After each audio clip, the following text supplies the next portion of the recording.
The flames devoured the car whole, thick black smoke curling into the night sky.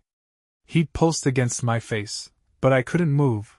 I was frozen, my brain refusing to process what was right in front of me. That was Tyler's car. It took less than a second for everything to click into place. Jessica's gym buddy, the guy she swore was just a friend, the one I'd caught smirking in our driveway like he belonged there. My heart slammed against my ribs as I turned toward the house. The door was unlocked. I barely felt my feet touch the floor as I shoved it open and rushed inside, my breath sharp, my blood boiling. Clothes were scattered everywhere, a man's shirt draped over the couch, jeans crumpled near the stairs. And then I saw it. A red dress. The same one she wore on our anniversary, now tossed in a careless heap on the floor. Upstairs, muffled voices. A giggle. My stomach twisted. I took the stairs 2 at a time and threw the bedroom door open so hard it rattled on its hinges. Jessica was tangled in the sheets, blonde hair spilling over bare shoulders, lips parted in shock, eyes wide with guilt. Brandon was already scrambling off the bed, grabbing for his jeans like some rat caught in the light. The air was thick with perfume and sweat. She opened her mouth, but I didn't want to hear a word. Before I even realized I'd grabbed it, the lamp flew from my hand, shattering against the wall inches from Tyler's head. He flinched, arms up, stammering something about a mistake. Jessica clutched the sheets like they could somehow protect her, already shaking her head, ready to spin another lie. I wasn't listening. This wasn't just betrayal, it was humiliation. In my house. In my bed. With some guy who thought he could walk in and take what was mine. I stepped forward, and for the first time in my life, I didn't care what happened next. Tyler's hands were up, like that would stop me. The guy had the nerve to look scared now, after all the smirks, all the little comments. My chest heaved, fists clenched so tight my nails dug into my palms. My breathing was sharp, fast. Everything inside me screamed to tear this guy apart. Jessica moved first. Babe. The word snapped something in me. I lunged. Brandon tried to duck, but he was too slow. My fist connected with his jaw, sending him sprawling back onto the bed. He groaned, clutching his face, but I wasn't finished. Wait, man, it's not. He tried to get up. Another punch, this time to his ribs. He collapsed back, wheezing. Jessica shrieked. Stop it! Stop! She grabbed my arm, nails digging into my skin. You're overreacting. Overreacting? I turned to her, chest heaving like I'd just run a marathon. She stood there, wrapped in the sheets, acting like I was the problem. Like she wasn't the one caught in our bed with another man. Are you serious right now? My voice shook, but not from fear, pure rage. You're standing here, half naked with him, and I'm the one overreacting? Jessica crossed her arms over her chest, shifting her weight to one leg like this was just some minor inconvenience. Look, it just happened, okay? You were gone, and I was lonely. I let out a sharp, humorless laugh. Lonely? You were lonely? I gestured toward Tyler, who was still groaning on the bed. So your solution was to call up the biggest loser you could find and let him screw you in my house? Brandon coughed. Dude, I turned on him so fast he flinched. Shut your damn mouth before I break your teeth. He did. Jessica let out a huff, rolling her eyes. Rolling her damn eyes. Okay, you're being dramatic. I took a step toward her. I walked in on you cheating. In my house. In my bed. And you have the audacity to act like this is nothing? She sighed, like this whole thing was exhausting for her. I mean, come on. What did you expect? You're always working, always away. I needed attention, and Brandon was just there. She shrugged. Shrugged. Like I had caught her sneaking a cookie before dinner. Something inside me snapped, not in an explosive way. No yelling, no punching walls. Just a cold, steady realization settling in my chest like ice. My whole body felt lighter, like I had just figured out something incredibly simple. I didn't love her anymore. For so long, I thought the pain would crush me, that I'd fall apart under the weight of it. But standing there, looking at her, I felt nothing. Nothing but disgust. I exhaled slowly. Get out. Jessica blinked. What? I pointed to the door. Both of you. Out. Now. She scoffed. Are you serious? You're kicking me out? I'm kicking both of you out, I said, my voice even, steady. Get your things and leave. Brandon sat up, rubbing his jaw. Dude, I don't think. I grabbed him by the collar and yanked him to his feet. I don't care what you think. Get out before I change my mind about letting you leave in one piece. He nodded frantically, stumbling as I shoved him toward the door. Jessica, though, she didn't move. She stood there, arms crossed, chin lifted. This is my house too, she snapped. Not anymore. Her mouth opened, then closed. She looked at me, searching my face, like she was trying to find some weakness, some part of me that still cared. I had none left. She exhaled sharply, grabbed the dress off the floor, and yanked it on. Fine, she muttered. But you're gonna regret this. I smiled. Not a chance. Brandon was already halfway down the stairs. Jessica followed, stomping like a spoiled brat. I didn't move until I heard the front door slam behind them. And then silence. Just me, standing in the wreckage of what used to be my marriage. I let out a slow, shaky breath. Then another. My hands were trembling, fingers flexing and curling into fists, as if my body hadn't caught up to the fact that the fight was over.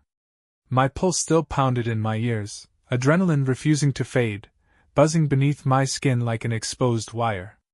And yet, beneath all that raw energy, I felt an eerie calm settle over me. A strange kind of clarity. Because this wasn't the end. Not even close. Jessica thought she had won. That she could just walk out of here, flip her hair, and leave me in the dust like I was some fool who wouldn't fight back. She had no idea what was coming. The house was silent now, but it wasn't peaceful. It was empty, hollow, like something vital had been ripped from it. The walls still echoed with the sound of their betrayal, the sheets remained twisted from their little escapade, the air thick with the cheap cologne Brandon drowned himself in, and the perfume Jessica always wore when she wanted to feel desired. My jaw clenched so tight it sent a dull ache through my skull, my hands curling into fists at my sides. This wasn't over. Not by a long shot. I wasn't the type to sit around and cry over betrayal. That wasn't me. I had spent years building a life for us. Long hours, late nights, sacrifices she would never understand, all to give her a future she didn't have to worry about. And for what? So she could throw it all away for a guy who drove a second-hand Mustang and probably couldn't even spell the word commitment if his life depended on it. She wanted to play games? Fine. I'd end the game before she even knew it had begun. I grabbed my phone and made the first call. Hey, Mike. I need a favor. Mike wasn't just some random lawyer. He was my divorce attorney's older brother, a guy who made his living tearing apart corporations, exposing loopholes, and picking apart legal contracts like a surgeon with a scalpel. But what he really loved? Getting involved in personal cases. The messier, the better. 5 minutes later, I had everything I needed. Jessica wasn't getting a single cent from me. Not a dime. I had protected my assets a long time ago, long before she ever saw it coming. A little prenup, something she signed without a second thought when she was too busy showing off the diamond ring I put on her finger. She had no idea what she agreed to, and now she was going to learn the hard way. Then, I made the second call. Yo, Adam. You still got access to the gym security feeds? Adam had been running the fitness center for years, the same one Jessica claimed she was hitting up to get back in shape. But I wasn't an idiot. I had a gut feeling her training sessions involved a lot more sweating than just cardio. At first, Adam hesitated. He wasn't the type to stick his nose in other people's business. But a little push, and a casual reminder that Brandon had been running his mouth, trash-talking him behind his back, sealed the deal. Jessica thought she was ahead. She had no idea how fast everything was about to fall apart. 30 minutes later, my inbox blew up with video files. I pressed play. And there she was, my wife, wrapped around Brandon like a damn prom date behind the squat racks. Kissing him. Whispering in his ear. Sitting on his lap in the break room like they had no care in the world. My blood ran cold. But I didn't let the rage take over. Not yet. I forced myself to stay clear-headed. Because this wasn't just proof. This was evidence. Evidence I could use. Jessica had no idea what kind of war she had just started. The setup. An hour later, my plan was already in motion. Step 1. Pack up every last one of her belongings, clothes, shoes, makeup, everything she left behind. I didn't bother folding or organizing.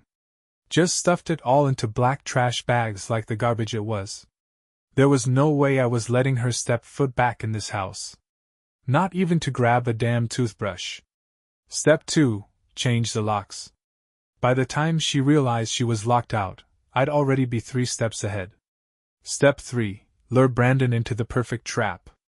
I grabbed Jessica's phone, the one she left behind in her rush to get out, and fired off a text. Hey babe, can we talk? Meet me at the place we always go. Need to clear my head. Classic. Manipulative.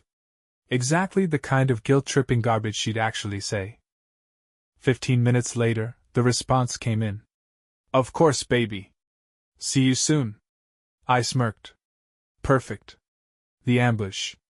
I got to the bar first, choosing the farthest booth in the dimly lit back corner, the same place Jessica and Brandon thought they were being so discreet in. Funny thing was, I'd been here before. Alone. Sitting at this very booth, nursing a drink, while she was out with the girls. Rick, the bartender, caught my eye and gave me a nod. He knew the story by now. And then, right on time, Brandon strolled in. He looked around, expecting to see Jessica. Instead, his eyes locked onto me. I watched his whole expression shift. The confidence drained from his face, the usual cocky smirk wiped clean. His Adam's apple bowed as he swallowed hard. I gestured to the seat across from me. Sit. For a second, he hesitated, like his brain was calculating whether running was an option. He must have realized it wasn't, because after a stiff nod, he lowered himself into the chair. He tried to play it cool. Look, man, I slid my phone across the table before he could finish. The screen lit up with a pause frame. Jessica. In his lap. Arms wrapped around his neck. His hands exactly where I knew they'd be. He went pale. I leaned in, my voice low. Steady. You're going to do exactly what I say. Or I promise you'll regret ever stepping foot in my house. Tyler's eyes darted around the bar like a rat looking for an escape route. Man, I swear, I didn't mean for it to happen like this. I cut him off. You're going to break up with her. Publicly. Right now. I watched his fingers twitch as he processed what I just said. You're going to text her that it's over.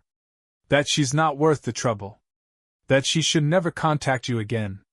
His mouth pressed into a thin line. She's gonna be pissed. I tilted my head. Not my problem, is it? He hesitated. So I grabbed my phone again, tapped the screen, and let the next clip play. A new video. One from just last week. Jessica. Slipping into the gym's supply closet. With another guy. Not Tyler. I watched his jaw tighten. Checkmate. I smirked. Yeah, you really thought you were the only one, didn't you? His face flushed a deep shade of red, the anger flickering across his features. But instead of arguing, he yanked out his phone and started typing. I watched as he hesitated for just a second before finally sending the breakup message. Not even 3 seconds later, Jessica's name lit up his screen. She was calling. He glanced at me, uncertainty in his eyes. I shook my head. Without another option, he let it ring until it stopped. Then, her messages started rolling in, one after another. Jessica, are you serious? What the hell? You don't get to dump me. Another one. Jessica, you're nothing without me, you piece of trash. And another. Jessica, I swear to God, you'll regret this. I leaned back in my seat, completely at ease, as I took a slow sip of my whiskey. Good, I muttered. Now get out of my sight. Brandon didn't need me to say it twice. He shot up from the booth and rushed out of the bar like a man running for his life. For a moment, I just sat there, watching Jessica's name flash across his screen again and again, her desperation practically seeping through every message. She was unraveling, and the best part? I wasn't even close to being finished. The bartender, Rick, who'd seen enough to know the score, leaned over the counter and gave me a knowing look. Rough night? I let out a low chuckle, swirling the last bit of whiskey in my glass. Nah, I said with a smirk. Best night I've had in a long time. I left my phone on the table, letting it buzz itself into oblivion, before finally picking it up. I pulled up Jessica's contact, typed out a single message and hit send. Me, I know everything. Hope it was worth it. Then, without a second thought, I blocked her. I could already picture the scene on her end, pacing, shouting, probably throwing whatever she could get her hands on in a blind rage. Jessica had always been a control freak. She thrived on manipulating people, bending them to her will, making them jump through hoops for her amusement. But now, she had nothing. No control. No say. No power over me.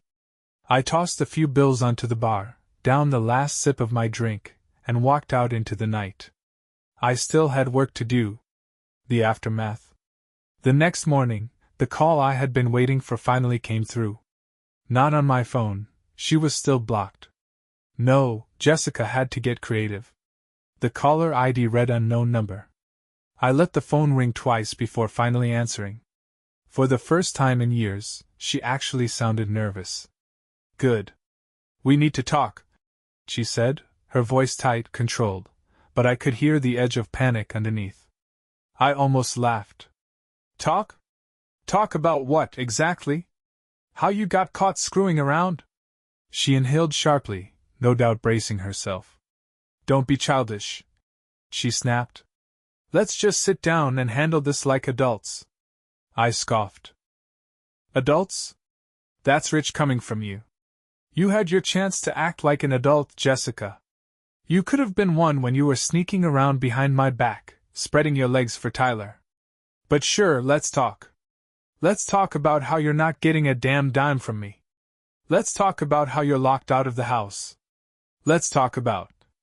You can't do that, she cut in, her fake composure finally cracking. That house is mine too. No, it's not, I said smoothly. Not when you signed that prenup without even bothering to read it. Silence. Heavy. Thick. Delicious. Then a sharp, frustrated exhale. You think you're so smart, she hissed. You think you've won? I grinned. I don't think, Jessica. I know. Her breathing grew ragged, like she was barely holding it together. I swear you're going to regret this. No, Jessica, I said, my voice calm, measured. The only one with regrets here is you. And with that I hung up, destroying her safety net. Next step? Cutting off every last lifeline she had. Jessica wasn't just losing a husband, she was about to lose everything. First, I called the bank and had her name stripped from our joint account. Whatever money was left? Gone to her. Then I reached out to my lawyer to make sure she had zero legal claim to anything, not the house, not the cars, not a single investment.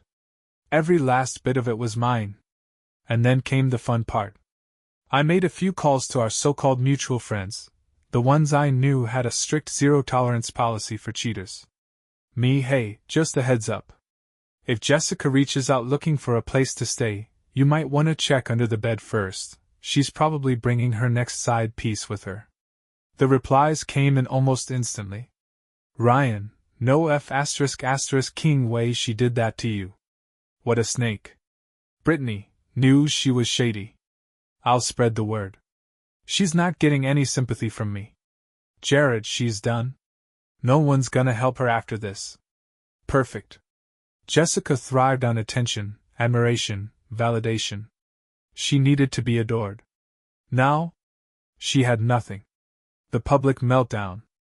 For 2 blissful days, there was nothing but silence. No screaming. No lying. No secretive glances at her phone when she thought I wasn't watching. Then, just as expected, she cracked. It started with a Facebook post. Jessica Dawson, some people are so fake. After everything I've done, I get treated like garbage. Guess it's true what they say, never trust a man who acts perfect. He's just hiding his true self. The internet wasted no time.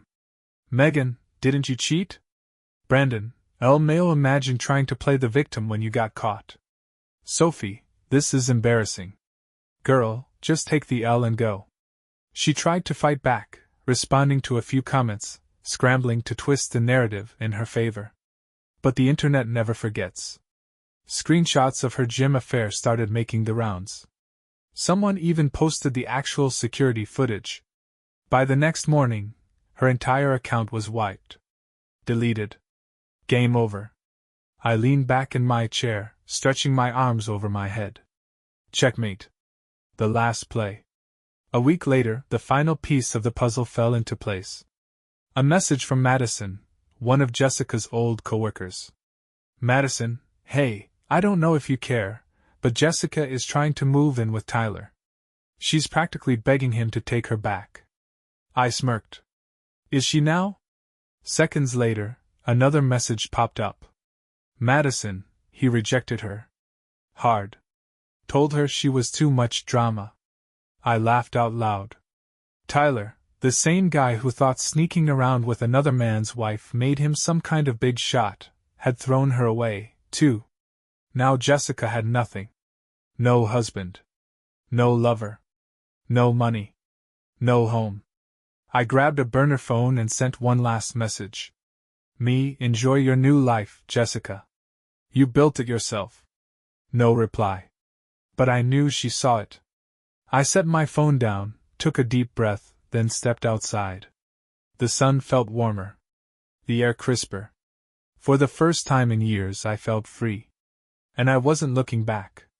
The silence was bliss. No more late-night fights. No more fake apologies, dripping with manipulation. Jessica had been wiped off the board. For days I felt lighter.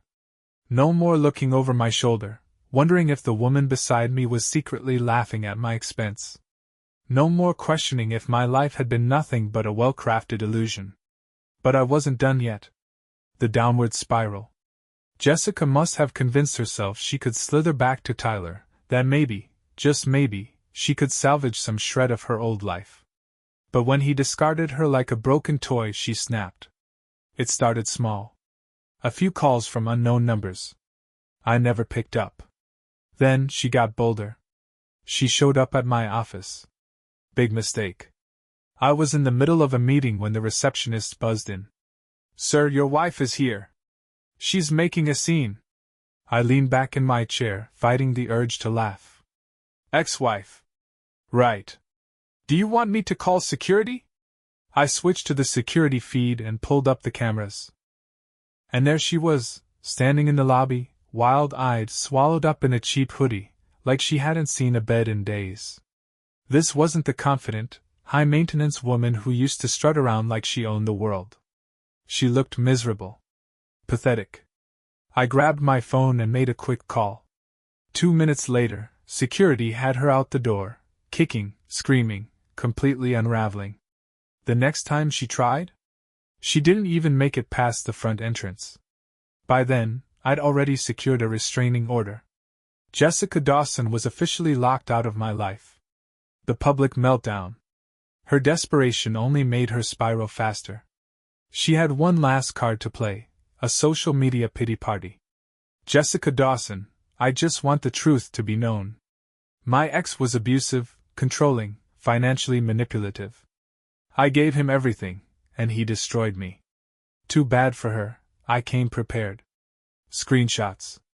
Bank statements. Messages she sent to multiple guys, some from long before Tyler. I didn't even have to expose her myself. My friends handled that for me. The moment she played the victim, it was over. The second Jessica started spinning her sob story, the internet lit her up. The floodgates burst wide open. Jessica, girl, sit down. You cheated. Take the L. Ryan, didn't you say your husband was too nice? LMAO, bet you miss him now. Anna, oh honey, if you're going to lie, at least put some effort into it. Her sympathy grab lasted less than an hour before she yanked the post down. By the time I checked again, her entire account was wiped. She had officially hit rock bottom. 2 weeks later. I had nearly forgotten about her. Almost. Then, the final update landed in my inbox. A buddy of mine, Jared, shot me a text. Jared, yo, you're not going to believe this. I raised an eyebrow. Me, try me. A second later, a screenshot popped up. A GoFundMe link. Jessica Dawson, this starting over fund. I clicked on it. The description was pure comedy gold. After an unexpected and difficult divorce, I find myself without a home or financial stability. I need help getting back on my feet and securing a place to live. Every dollar counts. 0 donations. I burst out laughing. She was done. Completely, utterly finished. No friends stepping up. No family offering a lifeline. No safety net left to catch her. Just consequences. My final move. That night, I poured myself a glass of whiskey and sank into my chair. I pulled out my phone and, for the first time since this nightmare began, I unblocked her number. Her name lit up my screen. I took a slow sip, then typed out one last message. Me, you don't deserve a fresh start. You deserve every single thing that's happened to you. Have a nice life, Jessica. Blocked. For good this time. I exhaled, feeling the last remnants of her grip on my life finally disintegrate. Jessica Dawson was officially nothing more than a memory. And I had never felt better. For the first time in years I had peace. No more late-night lies. No more gut-churning doubts. No more staring at the ceiling, wondering if the woman next to me was actually where she claimed to be. Just silence. And I loved it. Work felt smoother. My workouts were stronger. Hell, I even started going out again, meeting new people, dipping my toes back into the world, seeing what life could be like without a cheating parasite leeching the energy out of me. For the first time in a long time, I was free. But snakes don't just disappear, they slither back. Over a month had passed without a single mention of Jessica. I figured she had finally slunk away into whatever gutter she belonged in. Then, one evening, a text popped up from an unknown number. Unknown, hey, can we talk? I stared at the message, waiting for some kind of reaction. Nothing. No anger. No curiosity. Not even a hint of satisfaction. I knew exactly who it was. I ignored it. A few minutes later, another text came through. Unknown, I just need to see you. Please. She had to be joking. Without a second thought, I blocked the number and tossed my phone onto the couch. But she wasn't done. The next morning, I stepped outside to grab my coffee from the porch. And there she was. Jessica. Sitting on my front steps. Like she still belonged there. Her hair was a mess, a tangled reminder of how far she'd fallen. The once flawless face that used to demand attention now looked exhausted, hollow. She had on an oversized hoodie, probably swiped from one of her many so-called friends. For a second, she just stood there, staring at me, her eyes glassy, on the verge of tears. I took a slow sip of my coffee. Leave. She swallowed hard, her voice barely above a whisper. Can we just? She hesitated, searching for the right words. I don't have anywhere to go. I didn't flinch. Didn't blink. Sounds like a you problem. Her lips trembled. I made a mistake. That actually made me laugh, an honest, genuine laugh. A mistake? I gestured toward the street. Oh, which part? The part where you publicly humiliated me? The part where you got caught screwing another guy in our bed? Or maybe it was when you tried to play the victim after everyone turned their backs on you. She shifted uncomfortably, hugging her arms around herself like it might somehow shield her from the truth. I didn't mean for things to go this way. I rolled my eyes. Yeah, I bet. Let me guess, you thought you'd get away with it. That I'd just forgive and forget, like some spineless idiot? She bit her lip, her voice softer this time. I miss you. And there it was, the final, desperate play. I smirked. No, Jessica. You don't miss me. I stepped forward, making sure she heard every word. You miss the life I gave you. The comfort. The security. The house, the money, the status. I shook my head. You don't miss me. You miss what I provided. She shook her head, her voice cracking. That's not true, I cut her off. Jessica. I met her gaze, cold and unyielding. I don't want you. You mean nothing to me. The words hit her like a slap. Her eyes widened, lips parting like she couldn't believe I actually meant it. Good. I leaned in slightly, dropping my voice just enough. Go crawl back to one of your boyfriends. Oh wait, they don't want you either, do they? Tears welled up in her eyes, but I felt nothing. She whispered, You were the best thing that ever happened to me. I smiled. I know. Then I stepped back and shut the door in her face. I didn't watch her leave. Didn't check to see if she was crying, if she was angry, if she was still standing there, waiting for me to change my mind. Because I didn't care. Jessica Dawson was gone from my life for good. I sat on the couch, staring at the door where she had just stood, her final pathetic words still echoing in my head. You were the best thing that ever happened to me. Yeah.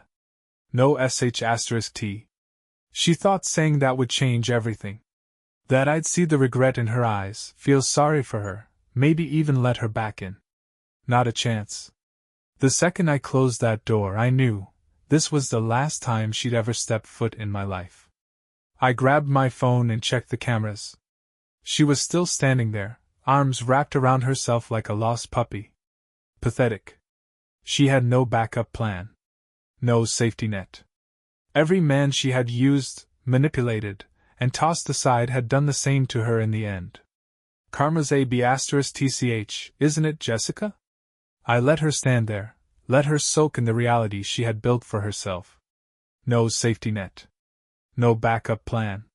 Just the consequences of her own choices staring her in the face. Then I made a call. Yeah, I need someone escorted off my property. 15 minutes later, a black SUV rolled up.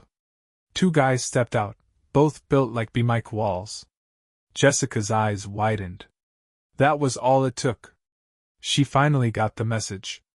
Without another word, she turned on her heel and hurried down the driveway, disappearing into the street. I leaned back on the couch, exhaling slowly. That was it. The final nail in the coffin. She was gone. For good. Moving forward. The days that followed were peaceful. No unexpected calls. No unknown numbers. No dramatic public meltdowns. I changed my routines, picked up the things I had put on hold for too long, boxing, working out, late-night drinks with actual friends instead of fake dinner dates where I had to pretend not to notice my wife glued to her phone. I even started talking to someone new. Nothing serious, just testing the waters. A bartender at one of my usual spots. Dark hair, bright eyes, zero red flags. The kind of woman who didn't play games. For the first time in a long time, I felt like myself again. Jessica's final act of desperation. But snakes never die easy. A few weeks later, just when I thought I had seen the last of her, Jessica found a new angle. I was at work when my lawyer called. She's filing for spousal support. I actually laughed out loud. Are you serious? Dead serious, he sighed. She's claiming financial hardship, saying she was emotionally manipulated into signing the prenup. I smirked. So she's broke and desperate. Shocker. She was really grasping at straws now. Too bad for her, I was 10 steps ahead. I said. Let her try. The prenup is ironclad. Exactly. My lawyer agreed. This won't even make it to court. She really thought she could pull a last-minute money grab. Jessica had no case. No evidence. Nothing. But she wasn't done yet. Her last miserable play. The next morning, my phone buzzed with a message from an unknown number. Unknown, can we please just talk? One last time. I stared at the screen for a second. Then, for the first time in a while, I actually replied. Me, there's nothing left to say. Her response came almost instantly. Jessica, I messed up. I know that. But I've changed. I just need help getting back on my feet. I smirked. There it was. The real reason she was reaching out. She didn't miss me. She missed what I could do for her. Me, not my problem. Jessica, please. Just one conversation. Meet me anywhere you want. Just 5 minutes. I sighed, debating. Maybe it was better to end this face to face. Maybe if she saw me, if she realized just how little I cared anymore, she'd finally give up. So I agreed. Me, fine. One last time. The final goodbye. We met at a small cafe, one that used to be her favorite. She was already there when I arrived, sitting at a table in the corner, looking smaller than I remembered. When she saw me, she forced a smile. Hey! I sat down without a word. Her hands fidgeted on the table. You look good. I leaned back in my chair. Cut to the chase. Her lips pressed together. I just want to say I'm sorry. I tilted my head slightly, unimpressed. For what exactly? She swallowed hard. For everything. For taking you for granted, for lying for. I held up a hand. Save it. Her face twisted in frustration. I'm trying here. No, you're not, I said, exhaling sharply. You're not sorry for what you did. You're sorry you lost. Her eyes flared. That's not true, I scoffed. It is, though. If I took you back, if I handed you money, if I gave you everything you lost, you'd forget this conversation ever happened. Silence. She didn't deny it. I stood up. This was a mistake. She reached out, grabbing my wrist, desperation flickering in her eyes. Wait, please. Just tell me one thing. I stared down at her. Do you ever think about what we had? She whispered. Do you miss it? I smiled. Not a warm smile. A cold, final one. No, I said simply. Not even for a second. Her face crumbled. I pulled my arm away and walked out. She didn't follow. She didn't call my name. She just sat there, staring after me, finally realizing it was over for good. I didn't look back. Walking out of that cafe, I felt a weight lift off my shoulders. Not just from this meeting. Not just from the past few months of chaos. From years of carrying a relationship that had been dead long before I caught her cheating. Jessica was officially a ghost. A lingering shadow of a mistake I had long since outgrown. And she knew it too. No more texts. No more calls. No more last-ditch attempts to weasel her way back into my life. That cafe meeting had been her final gamble. And when she looked into my eyes, saw how completely indifferent I was, she knew. She had nothing left. And for the first time in a long time, I felt free. Rebuilding myself. The funny thing about leaving behind a toxic person is that you don't realize just how much space they took up in your mind, until they're gone. For the first time in years, I started focusing on myself. I rebuilt my habits, my routines, my life. I got back into boxing, the feeling of my fists slamming into the bag, the rhythmic sound of gloves meeting leather. It grounded me. Gave me a sense of control again. I upgraded my life. New wardrobe. New car. A home office setup that actually felt like mine. Small things, maybe, but each one a reminder that I wasn't living in her shadow anymore. And yeah, I started dating again. Nothing serious at first, just conversations, meeting new people, rediscovering what it felt like to be appreciated. No trust issues. No paranoia. No hidden motives. For the first time in a long damn time, I felt free. Jessica's downfall, the final update. Months passed. Life moved on. And then, out of nowhere, I got the final update on Jessica. It came from Madison, one of her old coworkers. Madison, you're gonna want to hear this. I raised an eyebrow, leaning back in my chair. Me, what's up? Madison, Jessica got fired. It's bad. I smirked. Me, for what? Being a terrible human? Madison, close. She got caught stealing from the company, some shady expense reports. They called her in, gave her a chance to explain, and she completely lost it. Started screaming at HR, saying they were out to get her. Security had to escort her out. I burst out laughing. It was too perfect. She had spent her life lying, manipulating, cheating her way through everything, thinking she was untouchable. But reality? It had finally caught up to her. She had lost everything. Her husband? Gone. Her lover? Dumped her. Her reputation? Destroyed. Her job? Terminated. All that was left was the wreckage of a life she had ruined with her own hands. My last thought about her. I stared at Madison's message for a long moment. Then I smiled. Not out of malice.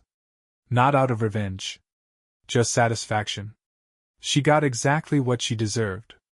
And me? I had never been better. I moved on. I thrived. I won. Jessica Dawson, she was just a name I used to know. And that was the last time I ever thought about her.